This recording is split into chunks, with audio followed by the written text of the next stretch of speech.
Começa agora, Press Starcast.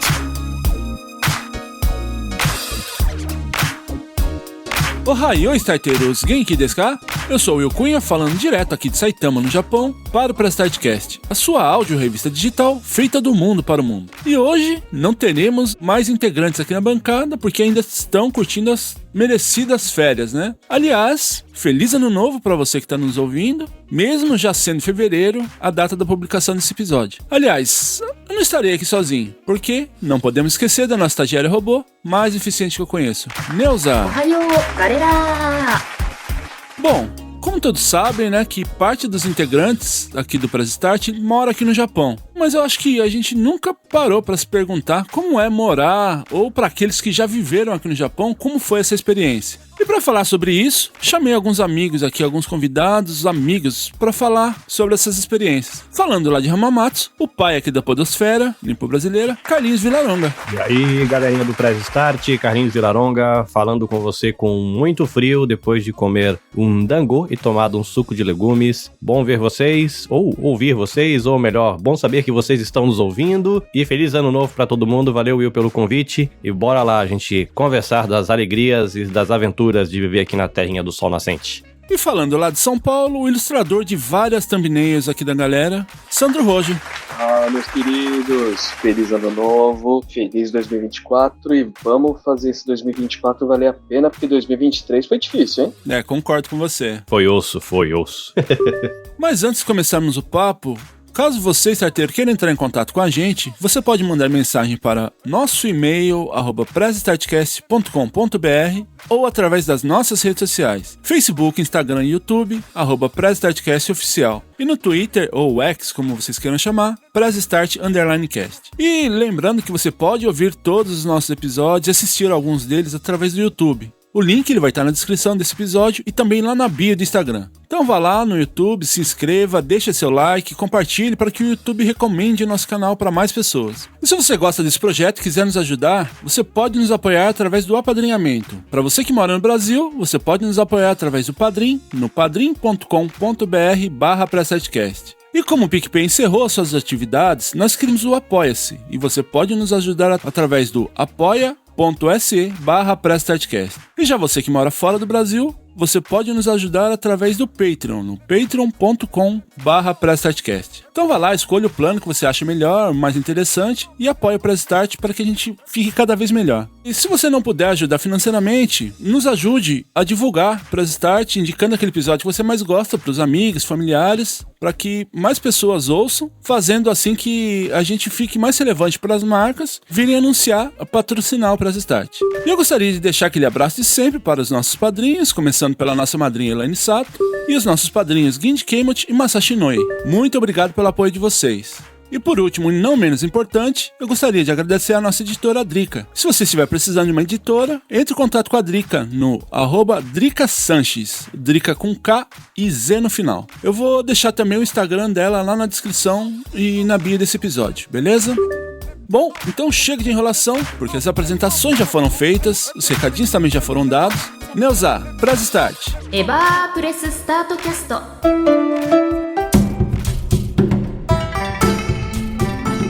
Gostaria de começar perguntando para vocês, né, como que foi essa decisão de terem vindo pro... Aliás, eu vou fazer uma pergunta mais direta, né? Começar pelo Sandro, que esteve aqui e já voltou pro Brasil. Como que foi para você, Sandro, essa decisão de ter vindo pro Japão? Eu lembro que minha situação para ir pro Japão foi diferente da maioria do pessoal que tava indo na época, né? O pessoal tava indo para trabalhar, para construir a vida. Eu tava indo para me livrar de tudo aqui, para dar um tempo na minha vida no Brasil mesmo.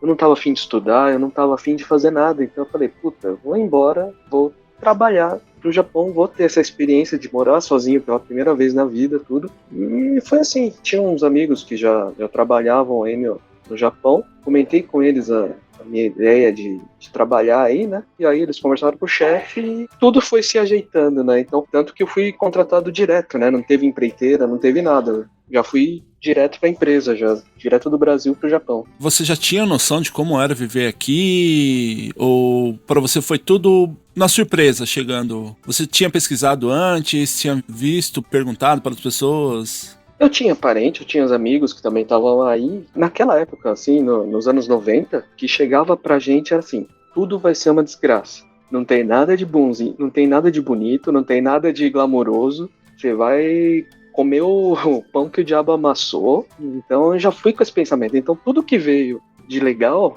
pra mim era um lucro assim maravilhoso, sabe? Porque eu já fui achando que ia ser ruim, né? Bem masoquista, né? Que é ir sabendo que é ruim, mas eu fui mesmo assim pra ter essa experiência. E é bom, porque eu cresci bastante, tomei bastante bronca e pra mim, assim, é válido pra vida. Então, não me arrependo uma vírgula. Assim, na minha questão, o que aconteceu comigo foi basicamente o que aconteceu com você, né? Principalmente da opinião das pessoas, que todo mundo falava, vixe, se aqui você já acha difícil, lá no Japão você vai arroiar mais ainda, você vai sofrer mais ainda, que lá os caras, você respirou, você tem que estar trabalhando, você não vive, só trabalha, então era sempre essas coisas assim nessa questão negativa. E se for para colocar algum arrependimento, hoje eu me arrependo de não ter vindo antes, de ter enfrentado esses desafios antes, né? Porque eu acho que eu já vim meio tarde para cá. Então, um pouco diferente do que você falou, né, Sandro? Eu vim com a intenção de, como acho que todo descendente ou todo imigrante que vem para cá, de ficar 2, 3 anos, juntar uma grana, voltar pro Brasil para investir em alguma coisa. E já tá quase fazendo 10 anos que tô aqui, né? Pouquinho diferente. Então o meu arrependimento seria de não ter vindo antes. E para você, Carlinhos?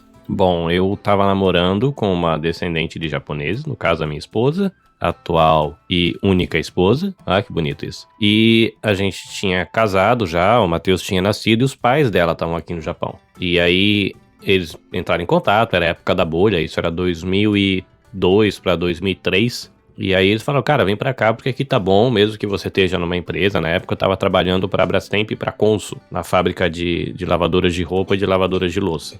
Já tava no administrativo, tá? Falando, mas mesmo que você consiga carreira aí, a coisa tá tão boa aqui que não vai compensar você lutar pela carreira aí. Larga tudo e vem pra cá. Aí a gente veio, eles estavam lá em Kumamoto, lá no sul do Japão, tipo os gaúchos do Japão, lá embaixo.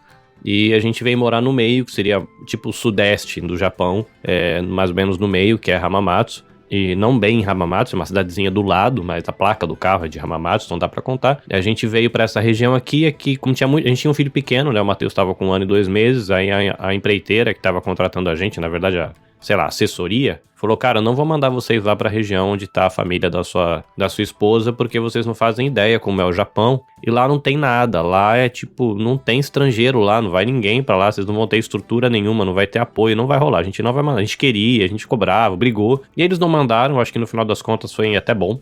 A gente acabou tendo mais oportunidade pra cá, porque tem muito brasileiro, tem comida brasileira, tinha creche, escola. Por mais que não seja as 7 mil maravilhas do mundo, essas estruturas ajudaram a gente. E a gente acabou vindo pra cá por conta disso, assim, a família dela tava aqui, a gente tinha boas referências, a gente tinha...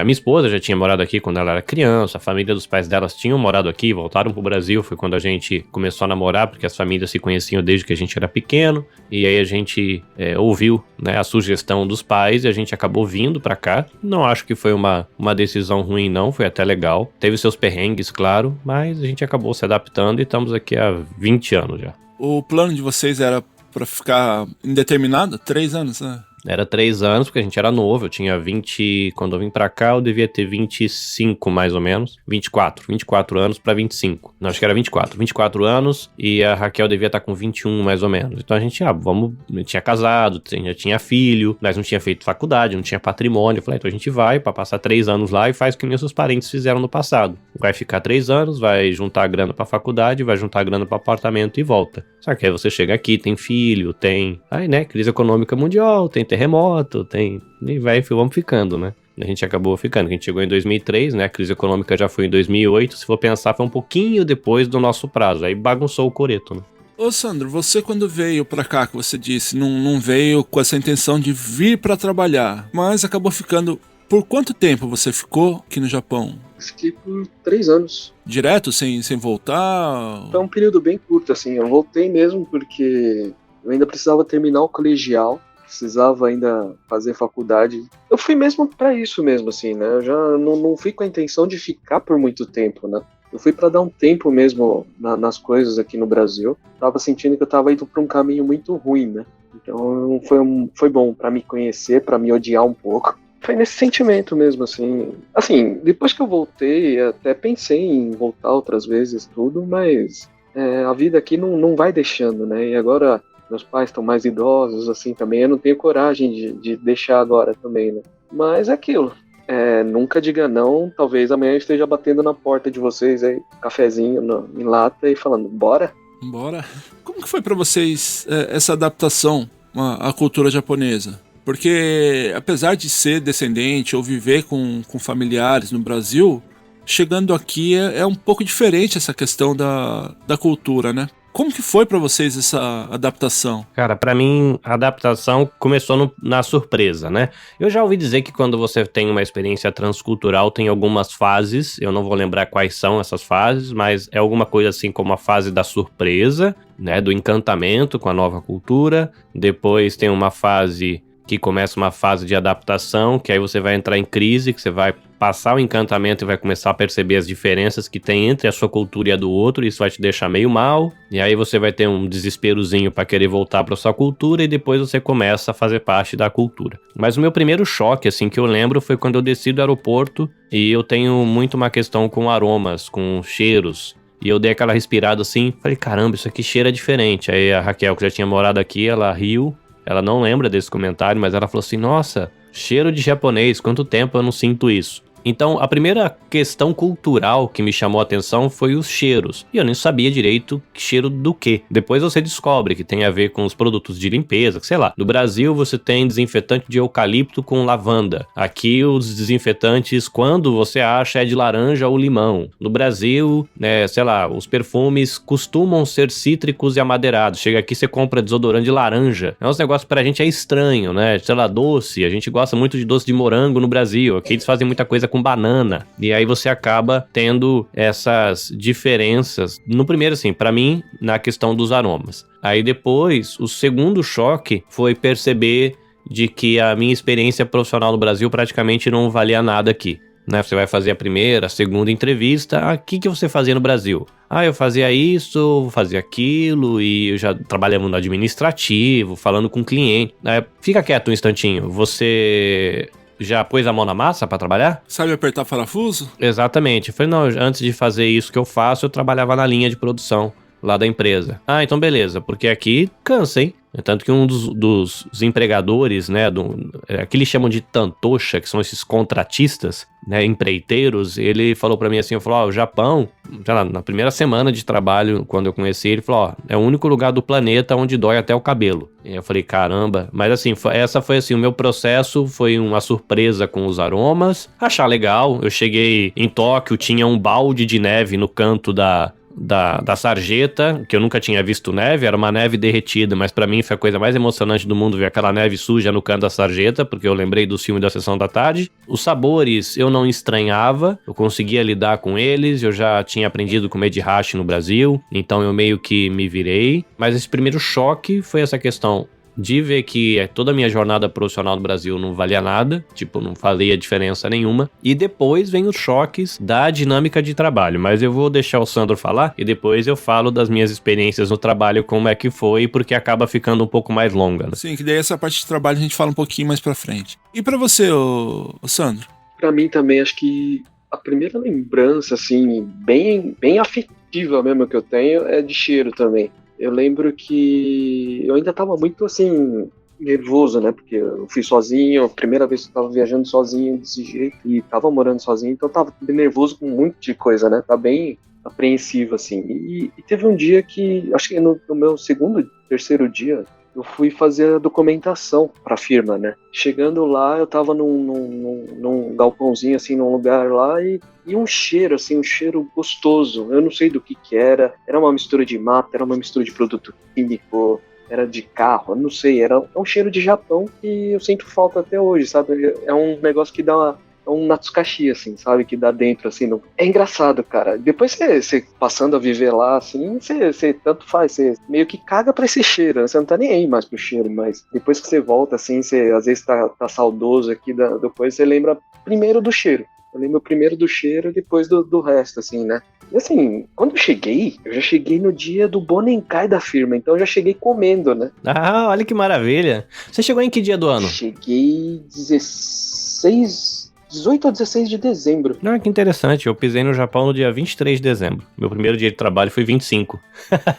Nossa, meu primeiro dia de trabalho foi no dia 24 de dezembro. Ah, a gente sofreu parecido. Muito bem, muito bem. E eu trabalhava na rua, então eu via a neve caindo, cara. E eu falei, acho que não era bem isso que eu pensava de ver neve.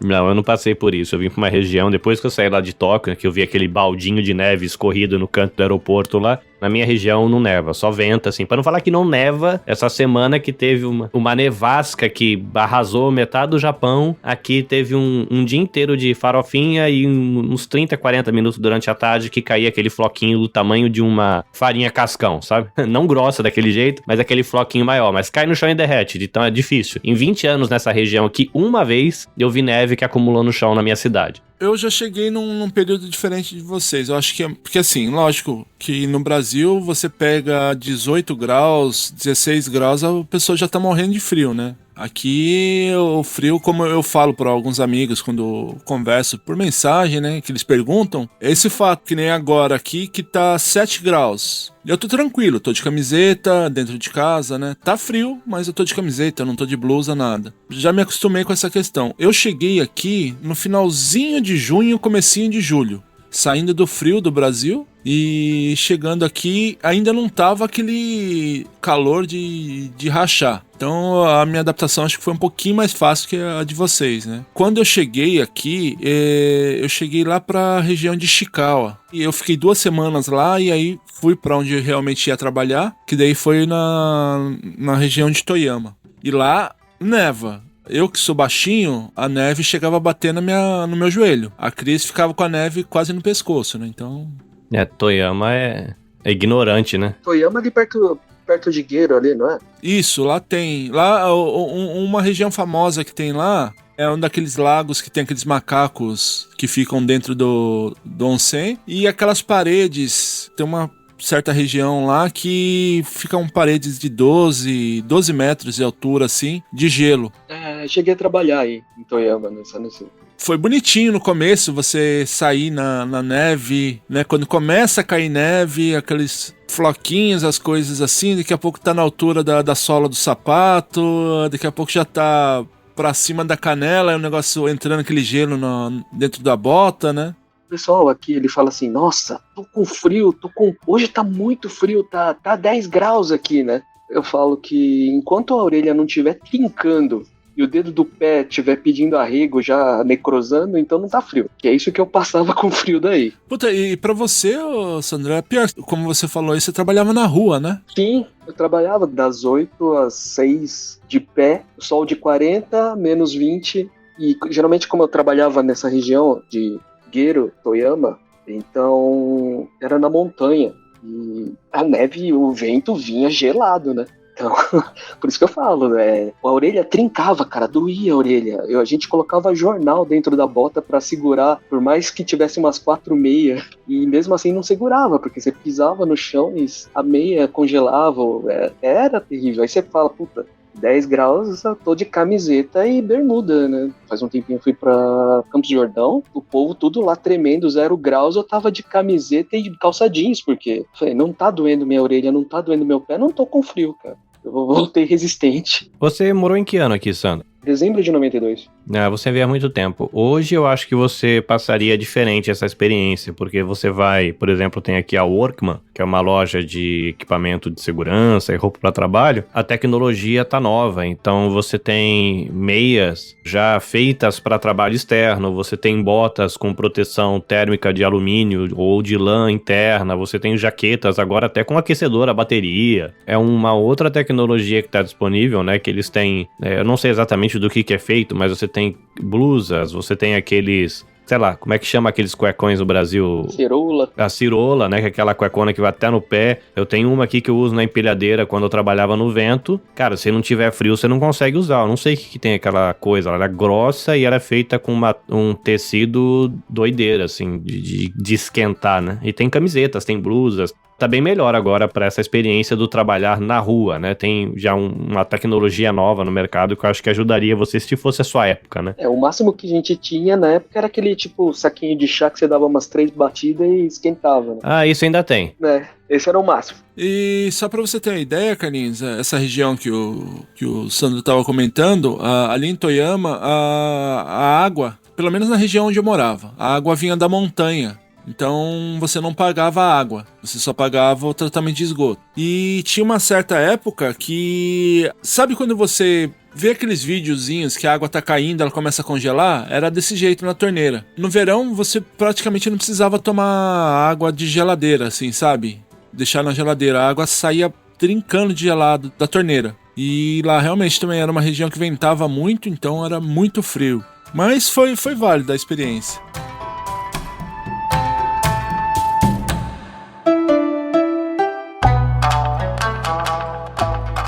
Vocês já sabiam falar a língua, aprenderam aqui, aprenderam na raça, ou igual eu, assim, que não sabe falar e se vira na mímica? Cara, quando eu tava namorando com a Raquel, eu aprendi o hiragana e o katakana, e eu sabia falar muitas poucas coisas. Muitas poucas coisas. É uma palavra maravilhosa essa frase. Fala do meu nome, eu acho que eu sabia falar a minha idade, obrigado, dá licença, não passava disso. Né? E os números, eu acho. E aí eu cheguei na fábrica, a Raquel, ela tava toda travada, mas quando ela caiu aqui no ambiente, a mente dela lembrou, mesmo porque ela tinha ido pra escola, ela já tinha estudado aqui, então a mente dela acabou lembrando o que ela sabia de japonês e eu tive que aprender na marra. Os japoneses da última fábrica que eu trabalhei, que eu fiquei bastante tempo, foram acho que 17 anos lá, eles diziam que eu tinha nascido pela boca, que é uma expressão japonesa, acho que é equivalente ao falar pelos cotovelos. E eu comecei a ficar desesperado, porque eu preciso falar pra sobreviver, e eu não conseguia falar, então eu tive que aprender na marra. Na época que eu aprendi, assim, que eu me desenvolvi bastante, foi quando eu fui pra essa fábrica, que eu fiquei 17 anos, e tava trabalhando muito. A gente trabalhava das 7 da manhã até 8, 9, 10 horas da noite.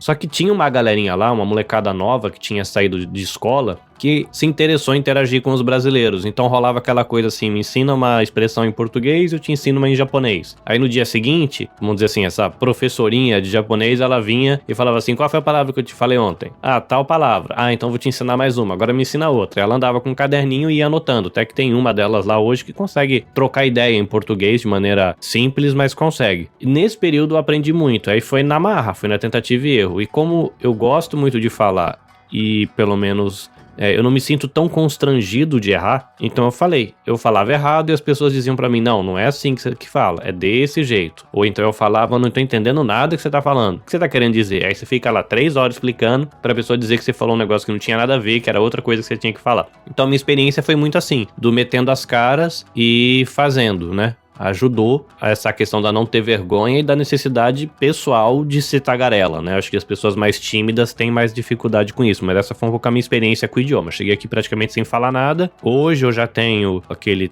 teste de proficiência N5, N4 e N3. Me viro pra falar no telefone, coisa simples. Me viro pra resolver, com polícia, prefeitura, hospital. Na fábrica que eu estava, eu era o intérprete da sessão. Então é tranquilo, assim, eu já me comunico em nível razoável, intermediário, vamos colocar assim. Mas essa foi a minha experiência, né, com o idioma, no caso. Pra mim, assim, foi... Como eu tava bem novo ainda na época, né, tava com 18 anos, então eu tava bem naquela timidez ainda. Eu já não falava com as pessoas direito em português, né, então imagina chegar a falar em japonês. Só que assim, eu já tinha feito aqui no Brasil, eu tinha feito Nihongaku, então problema de ler e escrever eu já não tinha esse problema. O problema era falar, né? Mas aí era uma coisa de timidez. E quando eu tentei falar, eu descobri que o Nihongo que eu falava, além de ser antigo, era de Fukuoka, que é a terra da minha mãe. Então o povo rachava o bico, porque eu falava algumas expressões de Fukuoka. Então eu comecei a ficar com mais vergonha ainda. Então eu passei a não falar. Eu entendi algumas coisas assim, mas eu fiquei mais quieto, né? Assim, o fato de eu saber ler e escrever, então isso me ajudou na hora de trabalhar, porque eu morava em Kane, em Gifu, lá numa cidadezinha de Gifu lá, e era longe, assim, pra ir pra Giro, Toyama, era 2 horas, 3 horas de viagem, todo santo dia, né?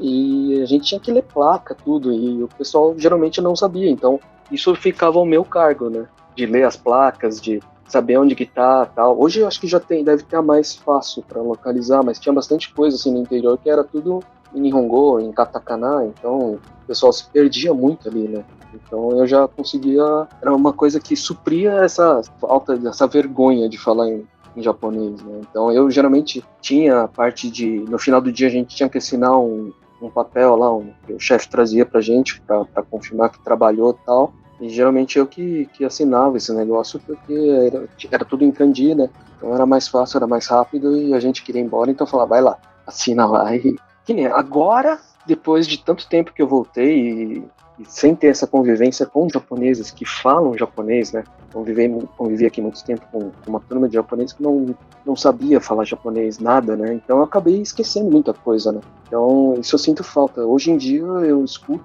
assisto uma novela, um desenho em japonês, eu sinto que eu sei, mas eu sinto que lá no fundo, sabe? Eu esqueci tudo, não tô mais aquilo lá. A leitura e essas coisas ainda continuam, né? Isso eu ainda tenho treinado bastante. Nunca deixei de treinar, mas conversar não tenho com quem conversar, então o negócio ficou feio. Você sabe que essa questão do idioma é uma coisa que eu, quando penso numa possível volta pro Brasil, me dá uma tristeza no coração, assim. Porque aqui no Japão, se você vai numa conveniência, se você vai no mercado, você vai no correio, como estrangeiro, tendo o japonês como segunda língua, tudo é uma grande aventura. Não interessa o que você vai fazer, você vai se divertir, porque você vai falar errado, você vai ficar tenso, você vai ter que procurar palavras, sempre tem a oportunidade de aprender algo novo. No meu trabalho, hoje não mais, mas eu interagia muito com peruanos, então o espanhol era de uso frequente, tinha filipino, então você arriscava o inglês. Assim, você só no dia a dia você arriscava ali trocar ideia em 3, 4 idiomas. Tinha um chinês, você aprendia uma palavrinha, sei lá, do vietnamita, não sei o quê. Esse trânsito nos idiomas era uma experiência muito legal. Hoje eu tô mais só no japonês e português, mas eu fico pensando, nossa, deve ser muito chato voltar pro Brasil e ir na padaria e falar só português, ir no mercado e resolver as coisas em português. Foi muito frustrante eu ir pro Brasil depois de 10 anos no Japão e chegar numa padaria e a pessoa, sei lá, a moça do caixa fala, oi meu querido, tudo bem? Aí você fica meio desconcertado, né? Porque no Japão é tudo muito com uma distância emocional, né? Aí a pessoa te chama de querido, então tá bom, a gente espera você até semana que vem, beijo. Aí você fala, caramba, mas nem sabe quem eu sou, né? O povo é doido. E aí você estranha a sua própria cultura, né? Mas hoje eu penso nessa questão da volta, né? Que você falou que sente falta, né? Do idioma. Eu fico pensando que seria uma coisa que me pesaria muito para não voltar ao Brasil. Nem digo ficar aqui para sempre. Mas eu acho que eu gostaria, se pudesse, de ir para um outro país e continuar vivendo essa experiência de ter que aprender uma coisa no outro idioma e viver. Mas assim, são aleatoriedades e coisas da minha cabeça em relação à experiência de falar, né, um segundo ou terceiro idioma. E, ô Sandro, o Carlinhos, ele me confidenciou aqui em off, nessa questão de mudar de país, que ele queria ir pra Portugal pra aprender um idioma novo lá. É porque tem que falar português e português de Portugal é um pouco diferente. Eu acho que pra vocês dois, se voltar pra cá assim agora, assim, depois de tanto tempo, dá um nó na cabeça, porque eu fiquei pouco tempo e eu voltei e eu senti a falta da educação das pessoas, sabe, no mercado, qualquer lugar que eu ia. Eu entrava, mesmo que a pessoa tivesse um dia ruim, ela fingia que tava tudo bem, tava te tratando bem, tava te dando um irachá nascer, né? Aqui não, aqui no Brasil as pessoas hoje em dia... Eu fui comprar roupa outro dia, eu fui comprar uma camiseta no shopping, na loja lá do shopping, a mulher tava no celular, né? E eu perguntei, moça, você pode me ajudar? Ela bufou. É o que você quer. Você vê que a franja dela subiu com a bufada que ela deu, porque eu atrapalhei a conversa dela no WhatsApp, sabe? Então, esse é o nível que estão as coisas assim. Não todos, mas você vê que muita gente é um nível assim que você não tem nem mais vontade de comprar algo na loja, né? E isso eu sinto muita falta disso, né? Dessa educação, assim. Na minha opinião, aqui a pessoa ela tem um, entre aspas, tá? Pra quem tá só ouvindo, fazendo com os dedos aqui, um entre aspas, quando a pessoa trabalha com atendimento ao público, ele veste um personagem, aonde você, como cliente, que é a coisa mais importante do trabalho dela. O do Brasil, que eu sinto... Até quando eu voltei, eu senti mais ou menos isso aí que o Sandro comentou, é que eles estão fazendo um favor para você, como cliente. Que o mais importante é ele no cargo que ele tem, como vendedor, como gerente, como atendente, não sei o que. Em qualquer tipo de atendimento, parece que eles estão fazendo um favor para você. Então é assim, eu vou dar um pouquinho do meu tempo aqui pra você, mas não abusa muito não, tá? É mais ou menos assim. É bem por aí mesmo. Aqui no Japão tem o que eles chamam da cultura do omotenashi, né? Que é essa questão de você receber, ser um bom anfitrião, né? E isso se reflete em muitas coisas, como...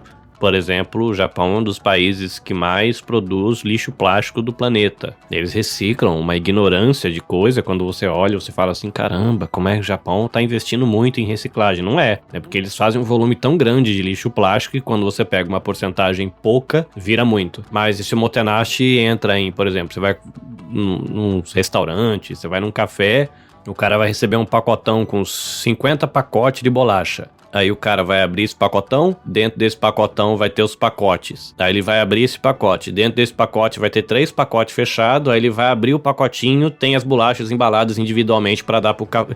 Sim, é um mundaréu, né, dessa questão do omotenashi, como você vai ser tratado. E esse personagem, né, que eles têm treinamento, né, inclusive quando você vai na loja, a maneira como você fala bem-vindo para as pessoas é padronizado, tem técnica vocal, eles chamam, né, os mentores vocais lá, sei lá, os treinadores, quando você vai, sei lá, se é um mercado, se é uma loja de rede, de um shopping, o tom vocal e o ritmo desse irashaimase, que é o seja bem-vindo à loja, é ensinado em grupo. Eles treinam isso de manhã pra todo mundo falar igual, é padronizado na rede inteira. Então, realmente, é um personagem, né? O cara entra ali, ele acabou de brigar com o manager dele lá, com o gerente, e chega ali te atendendo com um sorrisão na cara, porque é o papel que ele tá ocupando. Isso é legal. Eu acho ruim só pensar o outro lado, né? É gostoso ser atendido desse jeito, só que trabalhar em atendimento no Japão é um inferno, né? Porque é uma pressão desgraçada por trás da pessoa que está sendo obrigada a ser extremamente feliz e saudável quando às vezes o ambiente de trabalho dela é completamente perverso, né? Isso é um lado meio doente, assim, né?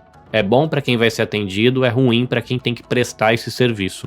Não lembro em qual programa que a gente gravou, nem em qual canal que a gente gravou, mas a Biju comentou sobre isso, que ela falou que ela trabalhou um período numa loja de roupa aqui, né? Quando eu cheguei, eu tenho essa dificuldade, né, de conversar, apesar de já ter evoluído bastante, até em português mesmo, conversar com as pessoas, eu não sou tímido, eu tenho dificuldade de explanar ideias. Numa discussão dentro da minha cabeça, não tem quem ganhe de mim. Mas para externar isso, para falar com outras pessoas, eu penso muito antes de falar. E eu tenho essa dificuldade que às vezes eu vou conversar, me somem as ideias. A dificuldade do trabalho, que eu acho que eu já trabalhei em 6 empresas aqui no Japão. Quando eu trabalhei na Sony, onde eu conheci o Henning, conheci outras pessoas aqui também que sempre estão por aqui, ali eu acho que foi o local onde o meu Nihongo desenvolveu mais, porque lá eu tinha contato apesar de ter contato com brasileiros, mas foi onde eu tive mais contato direto com japoneses. Nas 2 primeiras empresas que eu trabalhei, a gente, entre aspas, muitas aspas aí no episódio, mas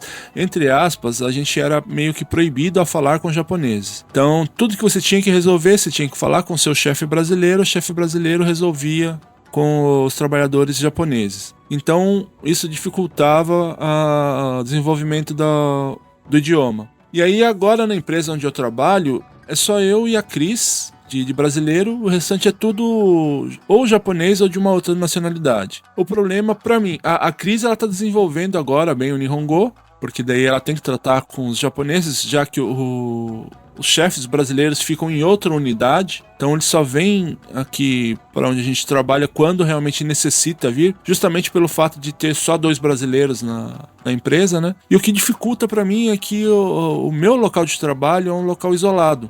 Eu tenho contato com os outros japoneses, tudo, mas o dia todo, enquanto tá no ritmo de trabalho, fica somente eu e as máquinas. Eu consigo entender um pouco do que eles falam, mas eu tenho essa dificuldade de externar. Às vezes, quando eu tô ouvindo alguém conversar, por exemplo, sei lá, um japonês tá vindo falar alguma coisa pra Cris, eu consigo entender o que ele tá falando. Só que daí, quando é pra falar comigo, aí eu tenho esses bloqueios assim, às vezes dá umas travadas e eu não consigo entender direito o que tá sendo falado. Às vezes aqui na TV, alguma coisa assim, eu consigo entender. Então, o meu acho que é só esse bloqueio pra falta de prática, né? Não sei. E até aí eu gostaria de emendar para vocês essa pergunta.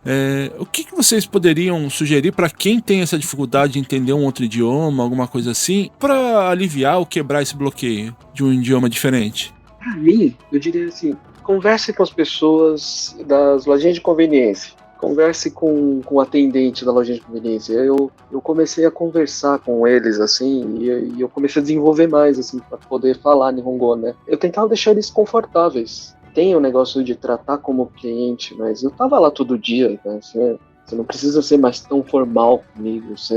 Eu tentava deixar eles mais tranquilos, mais sossegados, assim. Então isso liberava um pouco deles para poder conversar e isso me ajudava bastante também, né? Eu acho que não se apegar tanto, assim, no básico no japonês. Eles não viam problema, assim, de errar. Eles davam risada, tentavam te ajudavam a consertar, eles falam, não, é assim que fala, tal. Isso ajudou bastante, assim, né? Tinha um restaurante perto de casa também que eu sempre jantava lá, porque eu fiz as contas, no final da conta, o que eu pegava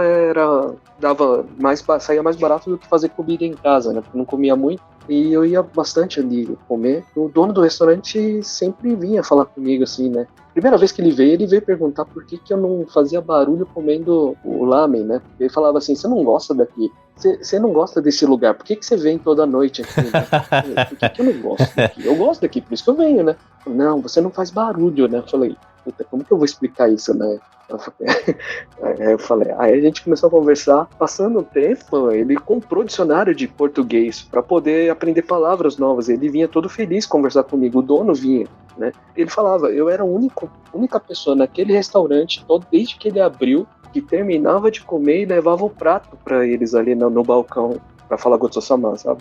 Então isso ajudava bastante a liberar, assim, para poder conversar, quebrei a barreira do japonês chato, né, do japonês sisudo deles, assim, e isso me ajudou bastante para poder, então acho que as pessoas também poderiam tentar quebrar um pouco dessa barreira e ser mais amigáveis com eles. Alguns não merecem, lógico, mas tentar quebrar isso aí acho que ajuda bastante, viu? Pra mim ajudou bastante. Como eu brinco aqui com a Cris, é estragar o japonês, né? Porque eles estão acostumados a tanto essa questão de protocolo, né? Quando você chega com um carinho, você acaba, entre aspas, eu acho que depois dá até pra gente contar quantas aspas eu falei, mas dá pra você ensinar pra ele que você sim pode ter um carinho entre amigos, essas coisas, que não é só trabalhar, né? Aqui acontece muito disso aí na fábrica. No começo alguns começaram a estranhar, porque eu sempre fui brincalhão. Então eu zoo assim, com todo mundo, se é chefe ou não é. Eu brinco, eu faço uma piada, alguma coisa. Eu vejo que a pessoa não gostou, eu não brinco mais. Mas eu comecei a notar que aqueles que eu brincava mais... Quando eu não brincava, sabe? Aquele dia que você não tá muito bem, você chega a ficar sério, eles já estranhavam de você não vir brincar com eles, e muitos olhavam assim e falavam, o que esse estrangeiro tá fazendo? Aí passava mais um tempo, puxa, ele bem podia vir fazer isso comigo também. E aí, assim, pessoas de outras sessões, as coisas aqui, eu brinco, as amigas da minha esposa, eu brinco com elas. Então, para elas já é um choque também, essa questão de um homem vir conversar, um homem casado vir conversar com outras mulheres e elas poderem conversar. E a mesma coisa a minha esposa, né? Que ela falava pra mim, poxa, eu acho que o fulano não foi com a minha cara, porque ele só me cumprimenta quando você tá perto. E aí a gente foi entender que não, é o respeito que eles têm, né, nessa questão. Hoje eles conversam, chamam. Pra você ter ideia, as amigas da minha esposa, elas faziam piadas entre elas e começaram a fazer a piada com a minha esposa e hoje virou meu apelido. Elas me chamam de Darling. Muito bom. Elas ficavam zoando a minha esposa quando já tava com um grau de amizade, porque eu sempre fui carinhoso também, então eu vinha, trazia alguma coisa, fazia alguma coisa pra ela, na hora de terminar o almoço eu pegava o meu prato e o dela, e aí na hora que eu vinha falar, saía de perto, eu via elas fazendo aquelas brincadeiras estilo japonês. Darling, né? E aí tudo que elas iam se referir falando de mim, não sei o que, o Darwin é bonzinho, não sei o que e tal, né? E hoje elas pegam e me chamam, né? Nem me chamam pelo sobrenome, me chamam de Darwin. Então, quer dizer, já estragamos mais um pouco de japoneses aqui, né? ヒヒヒヒアゴラをプレススタートキャストゼラコムをダーリンヒヒヒヒ Deixa eu ヒ trocar seu nome aqui no WhatsApp. Muito bom. Mas eu acho que assim, pra quem quer aprender, e aí, lógico, eu não tive a oportunidade de aprender um idioma inteiro estando no Brasil. Aprendi o idioma na marra aqui no Japão. Por conta de convívio com amigos peruanos, eu me lancei no espanhol. Hoje eu consigo ter uma comunicação até que legal. Eu assisto filme em espanhol, leio livro em espanhol. Né, música já é mais difícil de entender porque fala muito rápido, mas eu consigo trocar uma ideia, errando, lógico, várias coisas, mas eu consigo. Então, no meu caso, foi mais ou menos como o Sandro disse, se colocando em situações onde você vai ter que aprender. Eu acho que o difícil é aprender as primeiras 10, 15 palavras. Se você aprende como é que fala fruta, você aprende como é que fala vermelho e você aprende como é que fala redondo, você consegue chegar pra pessoa e falar assim, eu queria comprar uma fruta. Sabe fruta redonda? Sei, então, mas a que eu quero não é redonda. E sabe, não tem uma fruta que é redonda e vermelha? Eu falei, não, então, mas eu não quero, ela não é redonda e ela não é vermelha. Ela é assim, aí você faz o gesto de que é comprido. Você não sabe falar amarelo e você não sabe falar comprido, mas você sabe dizer que é uma fruta que normalmente, quando você vê, ela tá perto da fruta redonda vermelha, que você também não sabe o nome. A pessoa, você tá falando de maçã? Eu tô falando de maçã, isso. Eu quero aquela outra, que sempre tá perto, mas não é igual a maçã. Fala, não é igual a maçã. Não é igual a maçã. É igual, aí você sabe de futebol, é igual a camisa do Brasil no futebol. Amarelo. Isso, amarelo. Você tá falando de banana? É isso. Tem banana pra vender? Demora 1h30 pra você explicar o que você quer? Demora. Mas nessa brincadeira você aprendeu qual era a cor vermelha, você aprendeu como é que fala comprido, você aprendeu que fala com amarelo e como é que fala banana. Por quê? Você se expôs numa quitanda tentando explicar pro tio, pelo amor de Deus, onde é que fica banana, porque eu não quero comprar maçã.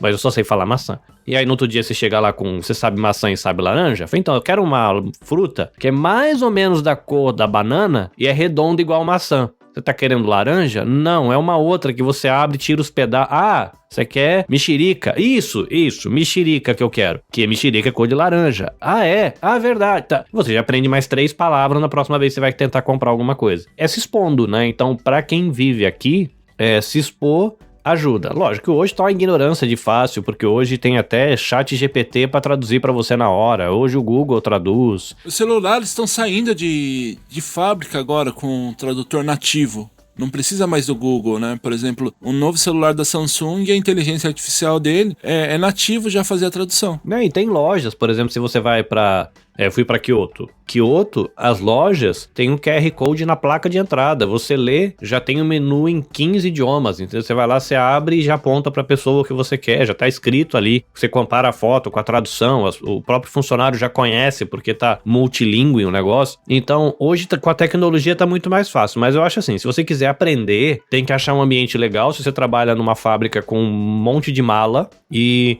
tem essa situação que o Will falou, né? Que às vezes você você acha a pessoa chata e você descobre que a pessoa não é chata, é só uma questão de perspectiva cultural, né? E ela não vai agir do jeito que você espera pra ser simpático, porque você acha que ela deve agir daquele jeito, que é uma questão da adaptação cultural. O fato da gente dizer que simpatia é determinada coisa não quer dizer que a outra cultura entenda simpatia e educação daquele jeito e ninguém vai mudar porque você acha diferente. De repente, no olhar deles, todo mundo é desagradável com você porque o desagradável do rolê é você, porque você é o de fora, né? Então, tanto que até Gaikokujin é a expressão para estrangeiro, que é a pessoa do país, o indivíduo do país de fora, e tem a expressão Gaijin, que é o cara de fora, que é um pouquinho pejorativo, não é muito bonito, hoje se usa de maneira mais coloquial, mas é como a gente diz no Brasil, o gringo. O gringo dá pra você dizer de maneira pejorativa e simplesmente como piadinha, ou de pejorativo muito usado acabou virando gíria. Mas se você não tem esse ambiente amigável, talvez no trabalho, né, sei lá, se você gosta de futebol, tentar achar uma galera do futebol, se você gosta de game, tentar achar uma galera de game, se você gosta de música, ir em show,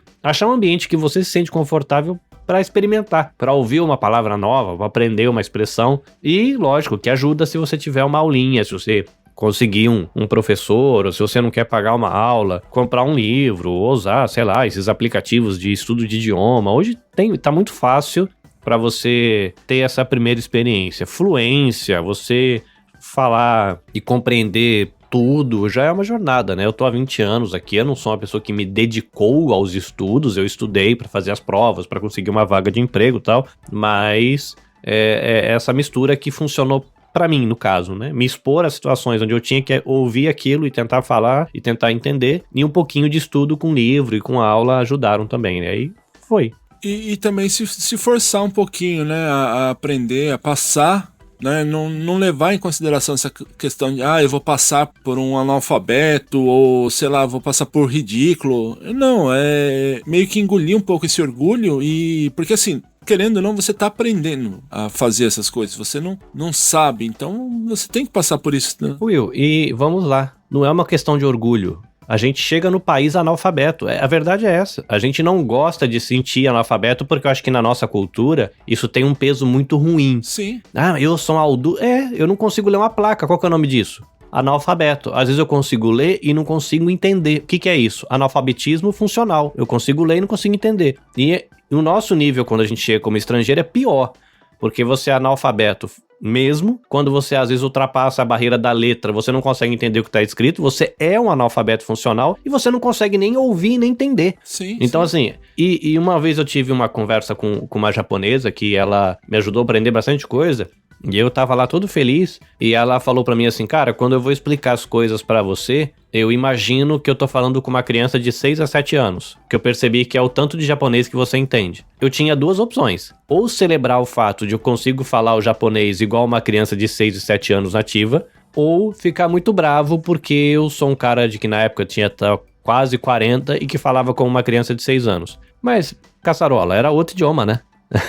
É exatamente isso que você falou, porque eu parando agora para analisar, eu ouvindo uma criança de 6 ou 7 anos, eu consigo entender exatamente o que ela tá falando. Só que se eu vou falar com um adulto, ou estou ouvindo um adulto falar, eu tenho essa dificuldade de ouvir. Então, exatamente isso que você falou. E é nessa questão que eu digo esse orgulho, porque nós brasileiros lá, a gente... No Brasil, como é muita concorrência para tudo, você tem que se mostrar ser o melhor em tudo. Então, eu acho que fere muito o orgulho das pessoas quando você é um advogado, você é um engenheiro, você é um programador, você não sei o que no Brasil, e chega aqui e você tem que se sujeitar a ser um analfabeto. Uhum. Porque é a realidade, só que, como eu falei, né, o orgulho não deixa você aceitar isso daí. Não, e é difícil, né, porque, por exemplo, essa questão de você falar, né, de ser um médico, de ser um engenheiro, às vezes a pessoa tinha farmácia, às vezes a pessoa veio pra tentar buscar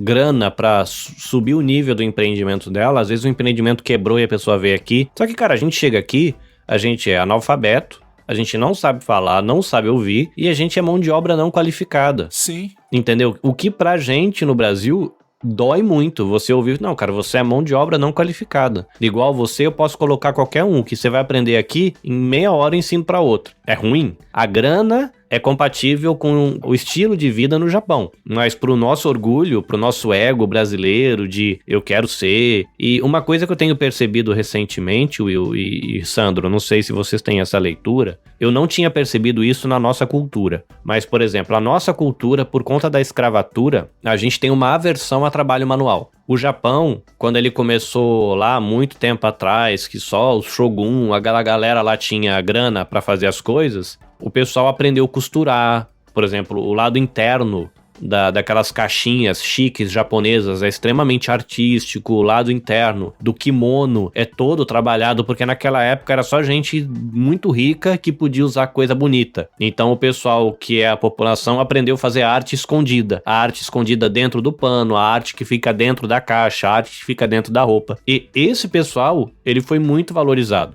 Cara, eu vi uma entrevista, não era uma entrevista, era uma reportagem essa semana, bucha, aquelas buchas de você esfregar pra fazer faxina, que eles chamam de tawashi, que é um negocinho marronzinho assim que você... Se no banheiro, no Brasil a galera usa com cabo pra, às vezes, pra limpar vaso sanitário. Uma que custava 36 mil ienes, uma bucha. 36 mil ienes seria mais ou menos quase 2 mil reais numa bucha pra esfregar privada, ou pra esfregar um tênis. A vassoura, ela custava 70 mil.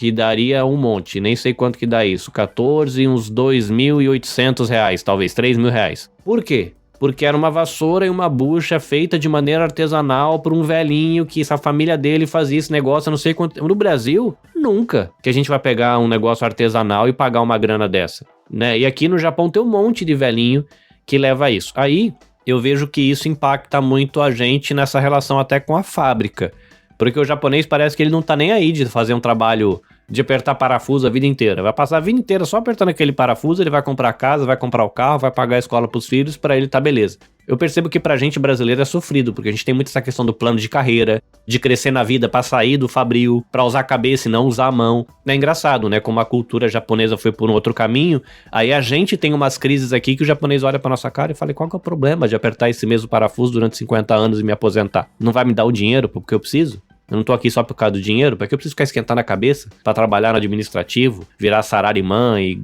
ganhar menos e tanto que aqui, às vezes, o salarimã ganha menos que o cara da fábrica, né? Você trabalha no escritório, você recebe menos que a pessoa que tá lá na linha, né? É curioso, né? E trabalha mais, né? Porque normalmente essas pessoas de escritório não tem hora extra, né? Hora extra, né? E a gente da linha tem, né? Assim, não tem o pagamento pela hora extra que faz. E a gente que é da linha, se faz hora extra, tem pagamento, né? É zoado, né? Eles são mensalistas e a gente é horista, né? Cara, nada supera. Você pode ter o melhor curso, você pode saber sair do Brasil falando perfeitamente o seu Nihongo, que quando você chegar no Japão, você vai se deparar com um japonês falando inglês. Aí você não vai servir pra porcaria nenhuma, sabe? Katakana. Você sabe ler katakana? Ok. Mas você sabe traduzir aquele katakana que tá em inglês? Aí já é outra questão. Cara, como isso é horrível, cara. E eu lembro que teve logo que nos meus primeiros trabalhos, assim, eu tava lá, o chefe da obra chegou e foi conversar comigo e perguntou meu nome, né? E ele falou em inglês, né? Fast name. Eu entendi fast name. E eu, Rojo Sandro, o mais rápido possível que eu consegui. Aí ele, não, fasto. Eu, caceta, o que ele tá falando, né? Não é rápido. Aí não, era first. Aí eu falei, caraca, né? Então é uma coisa complicada, assim. Eu tive que, assim, eu entre aspas, assim, fazendo aspas também, eu tentei me especializar nisso, né? Então eu comecei a estudar mais para entender essa parte do inglês, né? Tinha um dicionário, muitos lugares que a gente tinha que trabalhar tinha ponto de referência para chegar no lugar e era lojas escritas em katakana de uma loja com nome em inglês, então o pessoal não entendia, não sabia. Então eu servia também para esse ponto também, né? De localizar com katakana, com inglês japonês, que é uma desgraça. Isso é horrível, né? Então, lembrei o que eu ia falar, lembrei. Tinha uma senhora, isso é da firma lá que trabalhava, ela era esposa de alguém. Eu lembro que uma vez ela chegou na loja, eu vi ela brigando numa loja de departamento ali perto de casa que tinha, e ela tava surtando com a mulher. E assim, na minha cabeça, eu tô no Japão, eu estava como convidado, como visita, eu não estava como dono do lugar, entendeu? Então eu tentava sempre me pôr como uma pessoa que tá visitando, então tentava fazer menos sujeira possível, tentava fazer menos bagunça possível. E a mulher gritando na loja de departamento, ela falou, eu sou brasileira e você que se vire pra entender o que eu tô falando, sua japonesa idiota, sabe? E isso me deixou muito chocado nessa época, assim, eu falei, e perguntando para algumas pessoas, naquela época eles falaram, isso parece louco, mas é mais normal do que você pensa, né? Muita gente vem com esse discurso assim, né? Tipo, eu tô aqui, você que se vire, porque no Brasil eu sou uma médica, eu sou uma advogada. Por que eu tenho que parar pra estudar o seu idioma? Você que tem que me respeitar. Você é só uma vendedora, sabe? Esse tipo de discurso era terrível ali, tinha bastante, viu? E realmente, isso ainda tem. Ainda tem, né? Mas é assim, é um tema que a gente, se vocês quiserem, a gente pode até um dia marcar para gravar e falar sobre essas diferenças culturais. Mas isso aí não é uma exclusividade do brasileiro, porque eu já vi estrangeiros de outra nacionalidade fazendo isso aqui no Japão. E se achar mais importante, e porque a pessoa é vendedora ou um atendente de restaurante ou não sei o que, e fala, não, você tem a obrigação de me entender. E não, muitos falam, você é paga-pau de japonês. Não, eu tenho só um pouco de noção. Porque uma coisa é você estar no seu país e alguém vir no seu país e te obrigar a falar. Porque é isso que o brasileiro faz no Brasil. Vem um americano, você se força a falar a língua dele para você entender o que ele tá falando. E acha que isso daí é uma obrigação em todos os países. Então, quando você vai pra fora, tem que aprender o português, você tem que saber o português pra falar comigo. Mas não, você tá entrando numa cultura diferente, você tá entrando num idioma diferente, você tem que se forçar a aprender cultura, as coisas e se adaptar à região onde você mora. Você está ouvindo StarCast, sua revista digital do mundo para o mundo. Aproveitar, né, que a gente já tá quase para encerrar, mas fazer uma outra pergunta aqui para vocês. A pergunta é praticamente a mesma, o contexto é diferente, tá? Na hora que eu fizer a pergunta vocês vão entender. Porque o Sandro, ele tá no Brasil, o Carlinhos tá aqui agora, né? O que você sente falta, no caso do Carlinhos, o que você sente falta do Brasil, né? E você, ô Sandro, o que você sente falta daqui do Japão?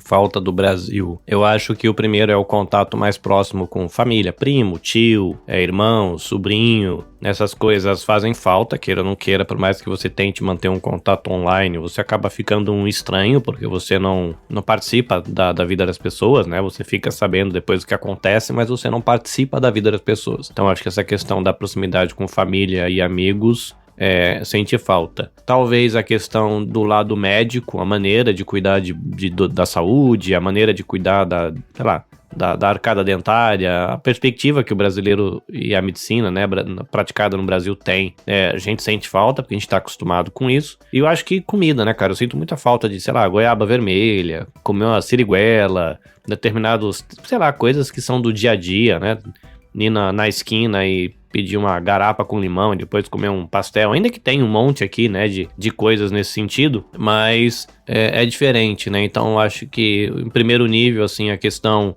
família e amigos, eu colocaria num segundo nível, assim, esses sabores, em especial frutas, que eu tenho vontade de comer com mais frequência e você não vai achar aqui, e depois essa questão do jeito de fazer medicina e fazer odontologia e às vezes dá diferença no que você tem de expectativa, como vai ser a conduta do médico, e não é bem assim que eles fazem por aqui, né, isso dá um pouco de diferença pra mim, eu acho que são coisas que eu sinto falta. Essa questão médica, inclusive até entre aspas, mais uma entre aspas aqui, o mau atendimento do Brasil, em certos casos, é superior ao bom atendimento aqui do Japão, né? Essa questão do brasileiro ter que se inventar, se reinventar, né? Se colocar numa prateleira acima, acaba se sobrepondo ao mesmismo das coisas aqui do Japão.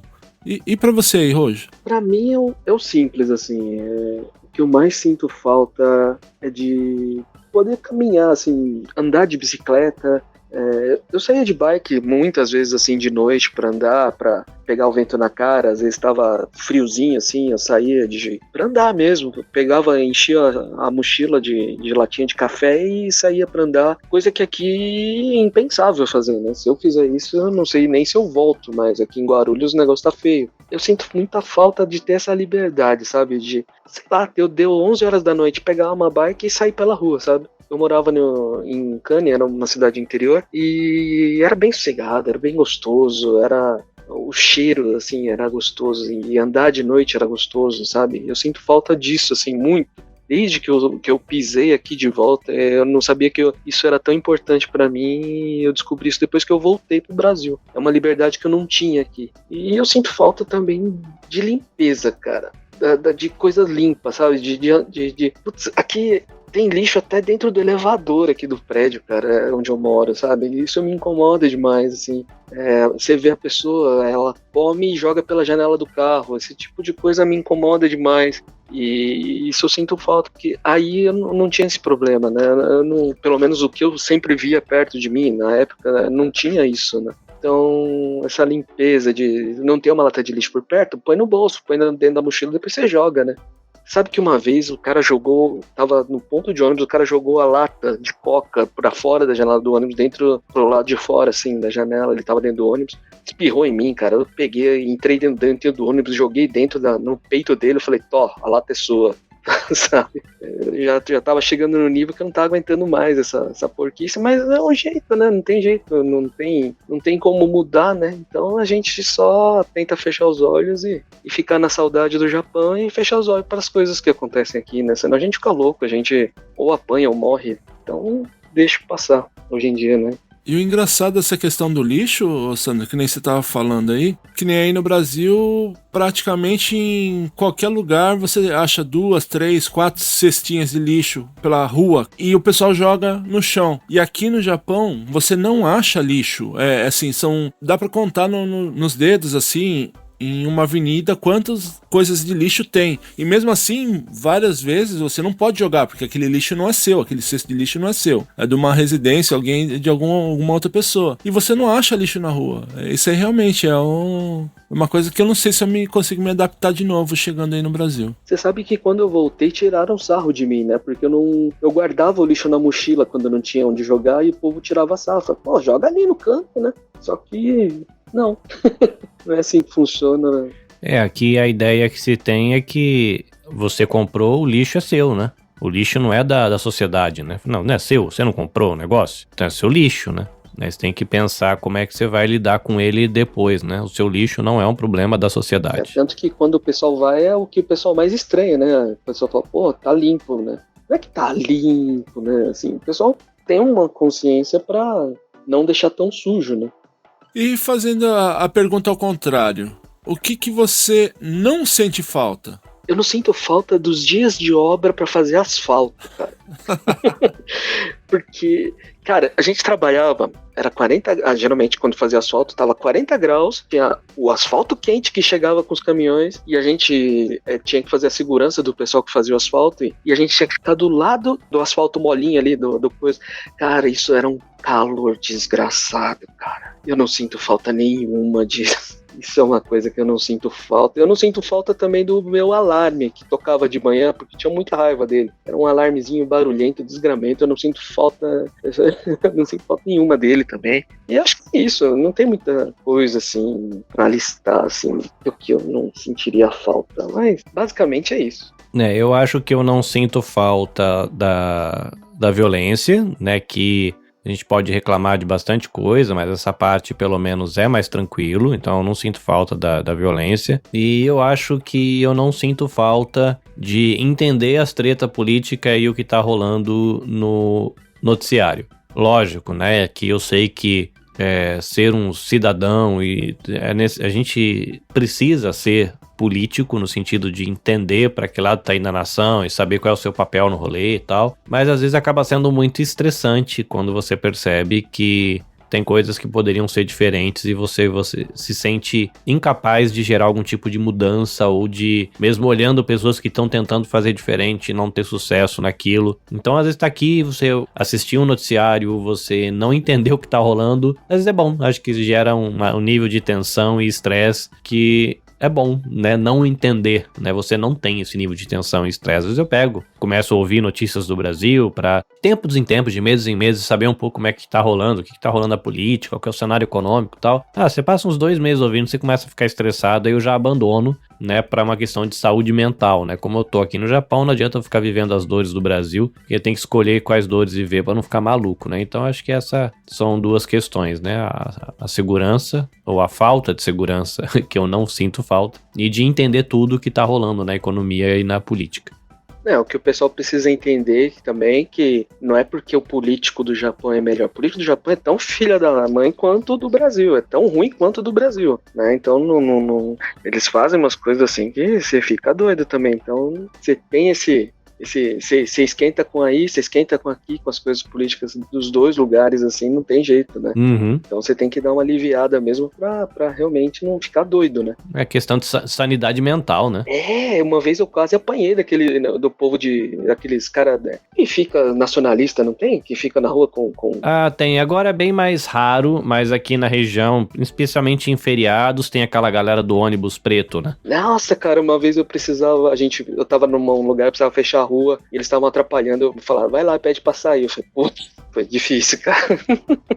Os caras queriam bater em mim, eu falei, eita. Mas nada que um grito de um brasileiro com um palavrão bem falado que não arregale os olhos de alguém, né? Em português mesmo, com aquele grito bem alto. Eu quando eu cheguei no Japão, há 20 anos atrás, a galera falou, cara, se estiver sozinho na rua e você vê esses ônibus, ele é um ônibus inteiro preto, pelo menos aqui na minha região, né? São os ultranacionalistas, eles não gostam de estrangeiro. Sei lá, quando tem feriado, eles passam aqui no centro de Hamamatsu com um megafone ligado em cima do ônibus e com placas dizendo pros estrangeiros voltar para suas casas. Acho que eles não sabem fazer conta, né? Não perceberam que se a gente for embora, esse negócio afunda. O mais bizarro é que tem DKSEG que defende, né? Não, que é, mas é falta de raciocínio.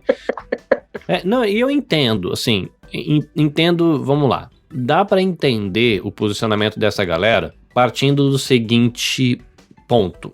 Eles são Shimagumi. Foi uma expressão que eu aprendi recentemente que faz muito sentido. Shima é ilha. E Gumi é tipo turma, galera. Então, eles são um povo de uma ilha que viveram isolado, mantendo a cultura deles praticamente intacta por centenas de anos. Depois que eles perderam a guerra, que os estrangeiros puderam vir pra cá e rolou essa coisa mais de integração internacional, cara, a cultura japonesa tá dissolvendo. Ainda que eles mandaram a cultura deles pro mundo inteiro, aqui dentro, aqueles costumes que sempre foram mantidos, aquele estilão, né? A gente tava falando, né, de no contato com essa outra cultura, você às vezes não entender porque eles têm certa postura, ou a gente não entender e você julgar que a pessoa não gosta de você, ou que a pessoa não é educada e tal. Eles mantiveram essa linha de conduta por centenas de anos. Aí entra um monte de estrangeiro e começa a dissolver, porque, sei lá, no Brasil, qual que é a cultura do Brasil? Não dá pra saber. É tudo misturado. Tem um dos lugares que é mais indígena, tem uns lugares que é mais africano, tem uns lugares que é mais alemão, mais japonês, mais chinês. Mas o que dá pra falar de que é cultura brasileira? A gente não tem isso. É difícil pra gente entender um povo que tenha isso. E eles têm. Então dá por esse perspectiva cultural, dá pra entender o ranço que essa galera tem de ver aquilo que eles sempre entenderam como certo e correto. No Brasil, sei lá, é a treta que a galera fala de fundamentalistas religiosos. Ah, essa galera aí faz tudo sempre do jeito que fez e vira aquela tensão toda de coisas que querem que mude e a galera mais conservadora que diz que não deve mudar. Então, por esse lado, você consegue entender, né, um fundamentalista, um ultranacionalista japonês. Mas, por outro lado, são desagradáveis, né? Você é constrangedor, você tá na rua e o cara gritando pra sua cara, vai embora pra sua casa, sendo que você tá aqui fazendo dinheiro pra eles e o país se sustenta porque a gente tá aqui, porque se todo mundo for embora, esse país quebra, porque eles não têm mão de obra pra tocar o próprio país. Então, por lado cultural até que é compreensível, pelo lado econômico é meio besta, porque acho que eles não conseguem entender o país onde eles estão morando, né? Não sei que eles queiram viver comendo arroz e alga e nabo, né? Porque não tem muita coisa mais no Japão, né, que é produzida aqui, né, Will? Você vai comprar, sei lá, comida é produzida na China, você vai comprar eletrônico é produzido na China, você vai comprar roupa é produzida no Vietnã ou na China, mas aqui não produz quase nada mais. Você vai comer carne, vem do Canadá ou da Austrália. Da Austrália. É, bem por aí mesmo. Pra gente finalizar, né, pra não perder a essência aqui do Press Start, chegou a hora dos perrengues. Conta pra gente aí os perrengues que vocês já passaram, ou pelo idioma, ou pela coisa da cultura, ou simplesmente por passar mesmo. Eu comi comida de gato, eu confesso. Sério que você comeu atum? Eu já citei isso, o pessoal acha que é mentira. Você comeu aquele atum de gato? Assim, eu desde pequeno, eu sou um cara que como Gohan com latinha de atum. Eu abro a latinha, misturo com Gohan, pra mim isso é melhor do que uma churrascada, sabe? Desde pequeno é assim. E quando eu fui pro Japão, né, vira e mexe, eu tava comendo Gohan com latinha de atum lá, abria, pá, pô. Um belo dia acabou a latinha de atum. Eu falei, vou aqui no Lawson, aqui do lado, na lojinha de conveniência, eu vou comprar. Cheguei lá, não tinha. Falei, cara, não tem, então deixa eu procurar outra coisa pra poder comer. Só que eu achei uma latinha que tinha um peixe. Ok, latinha, peixe, atum. Vou comer, vou comprar. Comprei, tô lá comendo uma marca diferente, tá um gosto esquisito. Mas eu falei, deve ser da marca, né? Ok, tô no Japão, né? Tem umas coisas diferentes aqui e tal. E tô lá comendo e olhando a latinha, eu falei, pô, esse kanji aqui eu já vi de algum lugar. Aí você começa a olhar, aí você vai comendo. Aí daqui a pouco eu falei, peraí, esse kanji aqui é de gato. Aí eu comecei ali direito ali, puta, comida de gato. E era tarde, eu já tinha comido metade da lata já. Mas o gosto era bom, pelo menos? É uma curiosidade. Era diferente. Não vou dizer que era ruim, não vou dizer que era bom, mas não comprei mais. Depois eu sofri um bullying, porque viram a latinha. Bom, não comprei mais, seria interessante. Não, eu vou fazer receita, vou ensinar aqui, fazer um canal no Insta pra fazer receita de ração de gato. O pior é que viram a latinha na cesta de lixo e contaram na firma, né? Depois todo mundo me zoando porque eu comi comida de gato, né? Mas você não é o único, eu já tinha ouvido essa história, não de você, de gente que no desespero de encontrar as coisas, é que as pessoas talvez não entendam.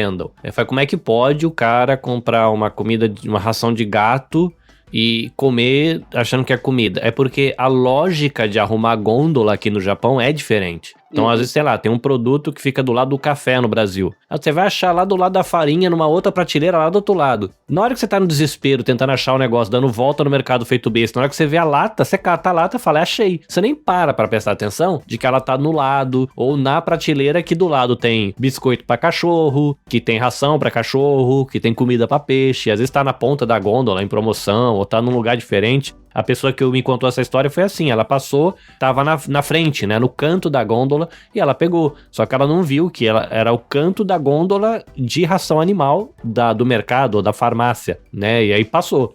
Mas tem essa questão, né, você não foi o único a fazer essa proeza de comer atum de gato achando que era de gente, né. Não, mas e você já tomou um suco de pó? Aquele suquinho de pó, assim, que você achou que era um suquinho de pó, mas não era? Você já passou por isso também? Não, essa eu não conheço, diz essa é novidade pra mim. Não, fui comprar um suco, né? Eu falei, opa, suquinho de pó, tem aqui, ó, cheio de laranja na embalagem, comprei. Aí tô lá tomando, falei, puta, esse treco é horrível, né? É meio brilhoso, ele é... Mano, você não tava usando aquele bagulho de ofurô, não, né? Não, é pior. Não chegou a esse nível. Não, é pior. É pior. Porque me conta, eu ouvi um caso de alguém que comprou esse saquinho e na hora que pôs na jarra, e era pra dar pras crianças. Ele cheirou, falou, cara, que cheiro de banheiro. Ele tava preparado, achou que era negócio, e era saquinho de coisa pra você jogar, sais de banho, manja? Não era isso não, era pior. Porque aí, eu estou lá, eu falei, vou tentar tomar. Tem uma cor radioativa? Tem. Mas cheio de frutinha de laranja na embalagem, falei... Mano, que medo dessa história. Aí chegou o cara que mora lá comigo e falou, ué, você comprou isso aqui? É bom? Falei, é horrível. Falei, não, isso aqui é bom, acho que é bom, hein? Coloca assim, você coloca dentro da privada, ele fica lá no fundo, ele endurece e depois você vai dando descarga, sabe? Ele é tipo, ele endurecia no fundo e você dava cheirinho pra água sanitária, sabe? Ai, meu Deus. E era um cheirinho de laranja e eu estava tomando esta delícia. Você estava usando a naftalina como vitamina C, mais ou menos assim a lógica. Exato, é bem por aí mesmo. E a pergunta que não quer escalar, o hálito ficou bom pelo menos? Assim, eu tive uma dor de barriga depois, eu quero acreditar que foi pela alface que eu comi na janta, não pelo fora que eu dei com esse suco de laranja. Mas também tudo tem, aqui aí no Japão tudo é com a embalagem do produto de limpeza tem um morango, ou tem um bichinho fofinho falando, oi, tudo bem, eu sou um bichinho gostoso, tenho um cara de bolo, mas na verdade eu sou um desinfetante, sabe? As pessoas que não tiveram a experiência de vir ao Japão ou visitar no Brasil uma loja que tenha produto japonês produzido por japoneses, nunca vai entender essas coisas, né? Só estando aqui e não entendendo a letra, você pega aquela porcaria daquela embalagem, eles não tem um hiragana na capa, né? É só kanji. Sim.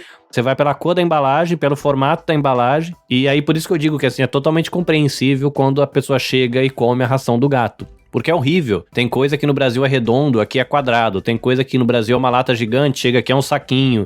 A lógica de como esse produto chega no mercado é diferente, né? É difícil de achar as coisas no começo, né? Sei lá, desinfetante, detergente, sei lá, é redondo e tem um determinado jeito. Você chega aqui, o detergente é um outro formato. Você nem passa por ele, você nem percebe que é detergente, porque você tá procurando o formato, não a legenda do produto, né? Da etiqueta. É um desafio. E um outro clássico aqui também... Não sei com quem aconteceu isso, eu sei que a pessoa jura de pé junto. Era um amigo meu. Um amigo meu que fez. A pessoa jura de pé junto que foi de propósito que fez, né? Mas foi querer ir sozinho no supermercado e aí tinha que comprar. Eu não, a pessoa estava acostumado a comprar sabão de coco, as coisas para lavar uniforme, né? No Brasil. Aí vai no mercado, acha um saco. Nossa, que legal, o sabão de pedra, sabão em coco. Ele é pequenininho, né? Então é pra você já lavar a roupa, não ficar aquele negócio babando no tanque, né? Então é pra uso já imediato. Aí você compra aquele saco achando que é sabão em coco e na verdade é o moti. Até o que eu comentei no começo, né? O moti duro pra você fritar na frigideira e não um sabão em pedra pra você lavar a roupa, né? Mas quando eu cheguei com o pacote em casa, aliás, quando a pessoa chegou com o pacote em casa, falou com a esposa, né? Ela falou, nossa, eu não sabia que você gostava de moti. Eu falei, não é que eu gosto de moti, eu comprei pra você. E ela falou, mas e o sabão em pó? Eu falei, acabei não achando, eu fiquei em dúvida, não sabia qual cheiro que você queria, então eu deixei aqui pra gente ir depois no mercado lá buscar. Mas não foi pelo fato de ter confundido o sabão em pedra com o moti, né? Foi justamente porque eu sabia que, aliás, a pessoa sabia que a esposa gostava de moti. Opa, escapou aí. Ato falho. Eu tava aqui ouvindo atentamente, foi alto falho. Olha, tem uma pessoa que eu conheço, isso não foi eu mesmo, foi do círculo próximo, eu não posso citar nomes. Ela foi comprar água e ela voltou com um galãozão de água, e aí quando foi dar a golada de água, era um galão de saquê. É um galão de saquê vagabundo, que ela vem numa garrafona assim, que eu acho que tem uns 5 litros a garrafa. E ele bateu o olho e falou, é água. Aí ele levou pra casa quando ele não bebia isso, né? Então, imagina você dar uma virada de gole achando que é água e é saquê. Jogou tudo fora, óbvio. Mas é muito comum, né? Essa questão da gente pegar coisas que tem formato, que pra gente são familiares, e você vai ver o produto não tem nada a ver, né? Uma coisa que eu achava engraçado, assim, quando eu cheguei no Japão, era sabão em pó, que tinha uma caixa, na época, não existe mais essa marca, mas era uma caixa de sabão em pó gigantesca, assim, ela tinha, sei lá, uns 5 quilos de sabão em pó, era grandona, assim, era um sabão em pó meio vagabundo, não lavava nada, mas era barato e era muito grande, então a gente que era estrangeiro, tinha acabado de chegar, era comum comprar, né, que era um pacotão, assim. E outra coisa que eu achava muito curioso, era na hora de comprar, eu ia comprar bebida e tal, e eu não gosto de cerveja, mas tinha cerveja de... Eu acho que era 100 ml, é uma latinha pequenininha, e a lata de cerveja de chopp de 1 litro. Parece uma lata de óleo. É 1 litro e pouco. Ambas faz tempo que eu não vejo, não sei se saiu do mercado. Mas eu achava curioso essas discrepâncias, né? Coisa que no Brasil parece ter um tamanho padrão. Aí você ia comprar sabão em pote, uma caixa parecia de filme, assim, gigante. E a cervejica parecia um brinquedinho, assim, que era só um shotzinho pra você tomar antes da refeição, né? Essa de cerveja a Asahi ainda tem. Eu compro a pequena ou a grandona? A pequena. Eu ainda compro de vez em quando pra cozinhar, pra fazer uma carne, alguma coisa assim. Ao invés de comprar uma lata grande, eu compro dessa pequena, que daí é só acho que é 100 ml, né? 120 ml, é uma xicrinha, né? Um toquinho. É pequenininha.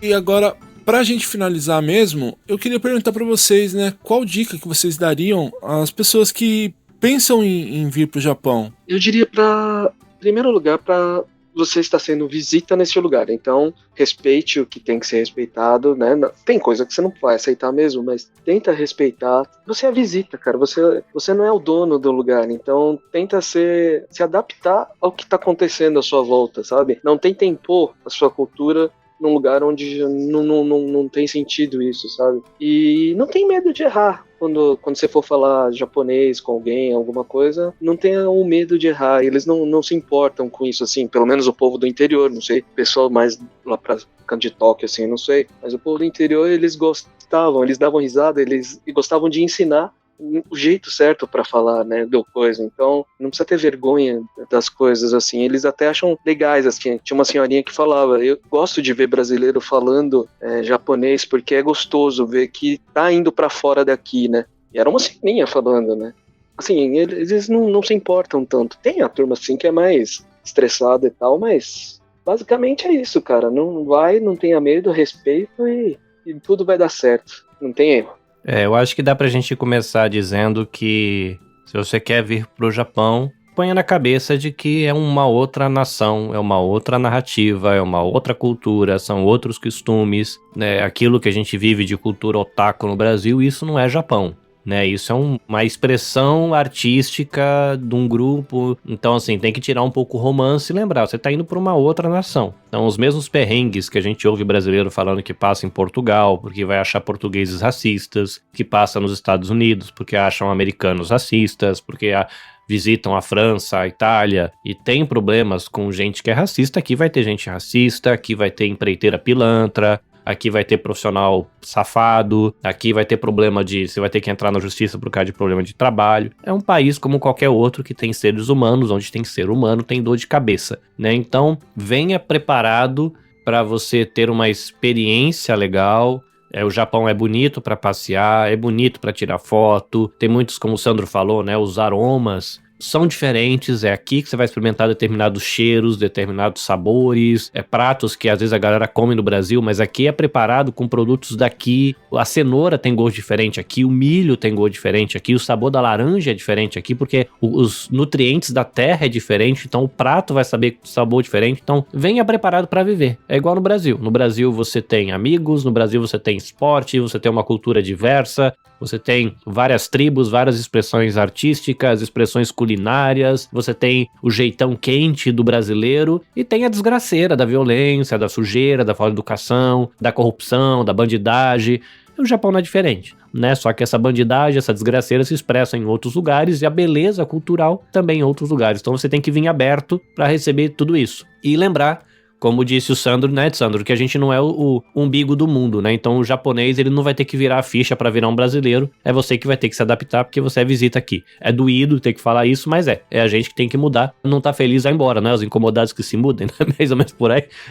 Lembrar que, assim, é bonito, é tudo isso mesmo, mas, assim, é um país cheio de perrengue, não é mil maravilhas também, então tirar todo esse glamour que as pessoas têm pelo Japão, o ponto do fetichismo, né, de achar que é tudo, eu vou entrar, vai estar tocando shamisen, vai tem umas coisas que é muito louca que o pessoal pensa aqui do Japão, então, tipo, depois vai e se decepciona, saiba que não é assim, não é o que passa no seu filminho, não é o que passa no seu desenho que é o Japão, é bem diferente mesmo, então tem que baixar a bola e ir com menos expectativa e se preparar para os perrengues, porque tem coisa que não é fácil. E a gente tem que concordar com a Sempre Toshiba, né, Sandro? De que os nossos japoneses são melhores dos que os outros. Por quê? Somos mais criativos, né?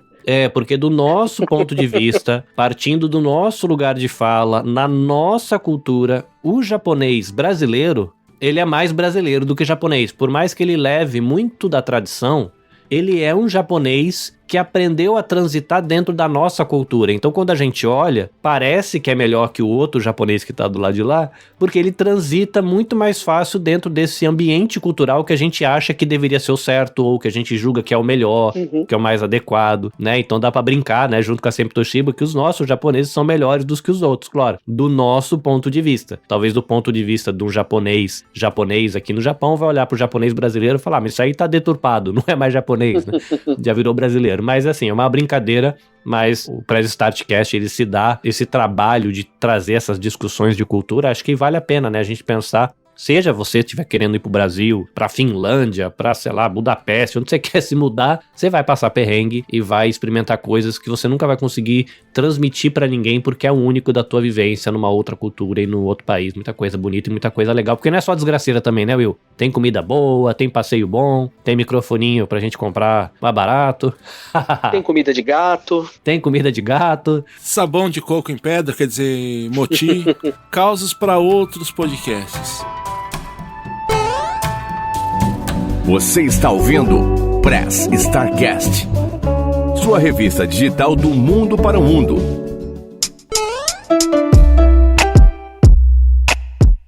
Bom, como vocês puderam ouvir aí, né, a gente trouxe um pouquinho das nossas experiências, falando um pouquinho sobre como foi viver aqui no Japão, ou como é para nós viver aqui no Japão. E se você gostou disso daí, deixa lá uma mensagem pra gente, lá que a gente vai fazer aí mais episódios falando daqui do Japão e também de outros lugares do mundo, né? Já dando um spoilerzinho aí, logo aí vem um episódio falando de Dubai ou dos Emirados Árabes lá, a gente já tá em processo de gravação, logo vem um episódio falando sobre essa região também. E pra gente iniciar, né, normalmente eu inicio com o Andrei, mas como ele ainda tá curtindo as férias com o vô dele lá, né, o Sr. Abravanel, então não tem o pessoal da bancada, eu vou pedir para que você, Carlinhos, inicie pra gente o encerramento, deixando as suas considerações finais e tchau pra galera. Muito bem, Will, eu fico feliz daquilo que você imaginou pro projeto e voltando a retomar as gravações, então obrigado pelo convite, me sinto honrado de fazer uma visitinha. Fico feliz também de ter conversado com o Sandro Rojo, ainda aqui online pela primeira vez, a gente sempre se falou pelo WhatsApp e Instagram, então foi legal poder trocar ideia com ele. É até engraçado que a gente ouve a voz dele nos outros podcasts, a gente acaba se sentindo tão próximo que eu nem tinha me ligado, que eu nunca tinha trocado ideia com ele pessoal, porque na minha cabeça eu já tinha conversado muito com ele, mas eu tinha, né, o registro de memória de voz dele, por causa do No Japão, Dropzilla e tal. E hoje eu pude conversar com ele, então foi bem legal. Pra galera que quiser conhecer um pouquinho das minhas aventuras aqui com produção de conteúdo, é @anabecastjp no Instagram. E se você tiver um interesse em um pouquinho mais de aleatoriedades, no TikTok, @Carlinhos Vilaronga. Lá entra um pouquinho do meu trabalho e um pouquinho de um cara que não é descendente de japonês andando no Japão e postando daquilo que lhe chama atenção. Pode ser um parafuso num poste, pode ser uma pombinha na praça, aí você vai ver de tudo ali, que não sou o eu empreendedor de conteúdo digital, mas o eu cidadão andando pelo Japão. Mas de qualquer maneira, @anabecastjp. E eu já deixo a propaganda aqui, dá uma forcinha pra galera aí, @podnipobr, pra conhecer os outros podcasts da comunidade brasileira no Japão e dá uma força também para quando a gente produzir eventos online, para você receber conteúdo produzido pelo coletivo. Valeu, Will, obrigadão. Sandro, muito obrigado aí também pela sua presença, tá até tarde aí com a gente, relembrando as coisas, ou sei lá, dando gatilhos e outras aí, né? Obrigadão mesmo pelo papo. Eu vou pedir que você deixe aí as suas considerações finais e o tchau pra galera. Gente, eu agradeço demais pela companhia. Will, Carlinhos, muito bom conversar com vocês, sempre muito bom. Eu admiro vocês dois pra caramba, então participar disso aqui foi uma honra. Obrigado mesmo aí pelo convite. E é bom conversar, lembrar as coisas assim, né? Eu fui embora já faz um tempo do Japão, mas eu tenho bastante amigos que ficaram, então eu me mantenho toda semana, eu estou me atualizando desde aquela época. Lugares eu ainda frequento pelo Google Maps, pelos lugares que eu ia aí no Japão. Então, poder conversar com vocês assim, dá um ânimo a mais também, né? Mesmo assim, eu sei que se um dia eu voltar para aí, eu sei que eu vou ter bastante amigos aí para poder visitar, coisa que eu não tinha nos anos 90 quando eu fui, e hoje eu sei que eu posso aí visitar muita gente, vocês, eu posso bater na porta de vocês para falar, vamos sair para comer, vamos tomar um café, vamos comer uma comida de gato aí, que eu comprei umas latinhas muito boa aqui. E assim, obrigado mesmo sempre, obrigado pela acolhida, e é o primeiro que eu tô gravando esse ano, assim, cara, é muito bom, é muito gostoso, eu tô com saudade de vocês, esse começo de ano eu tô meio carente de vocês, porque tá todo mundo em silêncio, vocês estão ocupados demais no começo do ano, então eu sinto falta de vocês, do Vitão, da Biju, do povo, assim, todo, eu sinto muito. Ixi, eu falei da Biju, hein, acho que ela tem que fazer essa média, né? Vai nada, a Biju, ela gosta do biscoito dela lá, e bom pra dar um ânimo pra eles voltarem a gravar, porque estão numa rotina corrida demais lá. Eu acho que esse janeiro todo mundo entrou em pausa, né, Will? Eu não. O seu tá direto, né? Com encólicas, sim, entrou agora de Brano e tá diretão. Mas o resto da galera, acho que todo mundo, né? Do Natal até agora no final da segunda quinzena de janeiro, final de janeiro, tá todo mundo em pausa. Eu retomei o meu a semana passada. A galera tá voltando agora, acho que daqui a pouco agita de novo, né? Sim, a gente vai fomentar de novo isso daí. Mas continuando aí, Sandro. O Sandro acho que percebeu, né, que juntar o Carlinhos e eu aqui é difícil do convidado falar. Que isso, tá em casa, tá na sua casa. Eu sou um convidado. Eu só não gosto de gravar com o Henning, porque o Henning, toda vez que eu gravo com ele para pra comer. Cara, toda vez ele come alguma coisa, a esposa dele traz comida e ele fica comendo enquanto a gente tá gravando. Eu acho isso horrível, cara. Henning, te odeio, tá? Eu tenho que dar umas pancadas nele, né? E é isso, cara. Bom, quem quiser, eu tô no Instagram, só no Instagram agora, Sandro Rojo, HOJO. Tem desenhos lá, assim, eu tenho uma constância muito grande em postar, porque tem coisa que eu faço que eu não posso postar, então fica difícil postar desenho novo, né? Pelos contratos não deixam postar, então eu tenho que ficar assim, tá bom, né? Então a gente posta algum rascunho que a gente faz, aí vocês me acompanham lá, quem quiser o desenho, qualquer coisa a gente conversa, e de vez em quando eu posto muita besteira também, me desculpem por isso, tá? Gente, obrigado mesmo pela companhia, bom 2024 para vocês, para a família de vocês, para todo mundo aqui da podosfera nipo-brasileira e para os ouvintes do Pré-Start. Antes só de finalizar aí, Sandro, eu tenho uma reclamação para fazer com você, que nem no anúncio que eu falei, que você faz as thumbnails de toda a galera aqui, o Press Start eu acho que é o único podcast que você não fez a capa ainda, hein? Fica aí a denúncia. Faremos. Mas você sabe que você é o que dá mais trabalho de desenhar, porque você é o maior de todos, né? Ah, já venho. Tá economizando, tá juntando grana pra tinta. Sabia que não ia finalizar o episódio sem bullying, mas... Mas não é um bullying, isso é inveja. Eu tenho 1,65m, pô.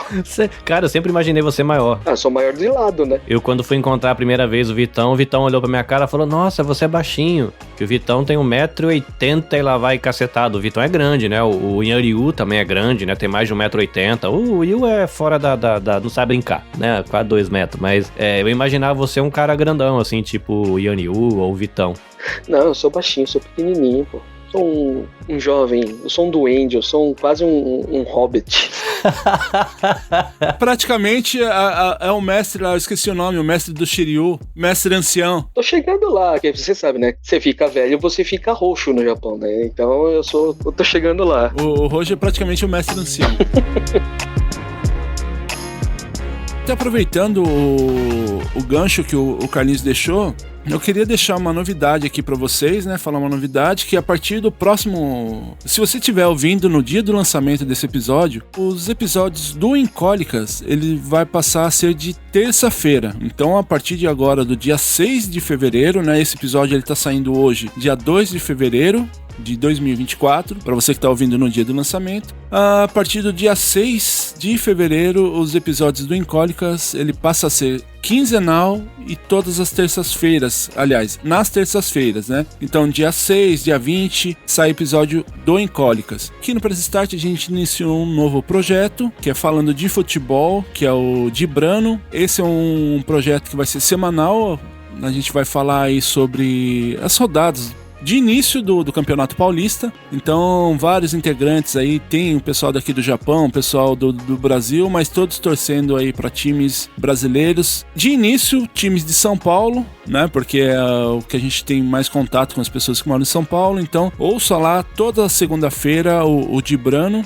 Vai sair, para quem mora no Brasil, aí por volta das 10 da manhã, meio-dia. Toda segunda-feira, um episódio novo sobre a rodada de início agora do Campeonato Paulista. E também os episódios do Geek Wars, que o Matheus e o Gui lá estão mandando muito bem lá, falando desse papo geek e outras coisas aí de cultura pop. Então ouça lá também. E de vez em quando a gente... Porque esse é um outro projeto que... Esse eu quero dar uma atenção a mais pra ele na questão de vídeo, que é o Quinta B. A gente vai vir com novidades aí, então... Só que esse daí vai continuar saindo de sexta-feira, fazendo um kotai, como a gente fala aqui, com o Press Start. Então ouça aí, a gente tá aí fazendo vários projetos para você ouvir aqui no Press Start. Por isso que é muito importante, se você estiver gostando, considere aí se tornar um padrinho do Press Start aqui. Se você estiver no Brasil, você pode nos apadrinhar através do Padrim ou agora também do Apoia-se. E se você estiver fora do Brasil, através do Patreon. Então considere isso aí, se tornar um padrinho, pra gente continuar fazendo vários outros projetos aí, mantendo a qualidade de edição e qualidade de conteúdo aqui pra você. Como o Carlinhos já disse também, né? Dê um apoio pra gente lá acessando todos os podcasts aqui da Podosfera Nipo Brasileira. Você pode acessar várias coisas através do @podnipobr, né? Que é daqui do coletivo da Podosfera Nipo Brasileira. Você vai encontrar vários podcasts aí de toda a galera aqui. Várias temáticas, tem temática de assuntos aqui do Japão, assuntos de anime, otaku, essas coisas. Como o Carlinhos mesmo falou, tem até de empreendedorismo aqui do Japão, vários assuntos aí, a galera fazendo conteúdo aí com muita qualidade, muito carinho também. E também, se você estiver precisando de um editor, fala lá com a Drica. O arroba dela é Drica Sanches, @Drica Sanches, o Drica com K e o Sanches com Z, mas também eu vou deixar lá na descrição do episódio, beleza? Eu vou deixando aqui meu muito obrigado para você que nos ouviu até aqui. Bom dia, boa tarde, boa noite e tchau! Tchau! Sayonara! Se cuidem!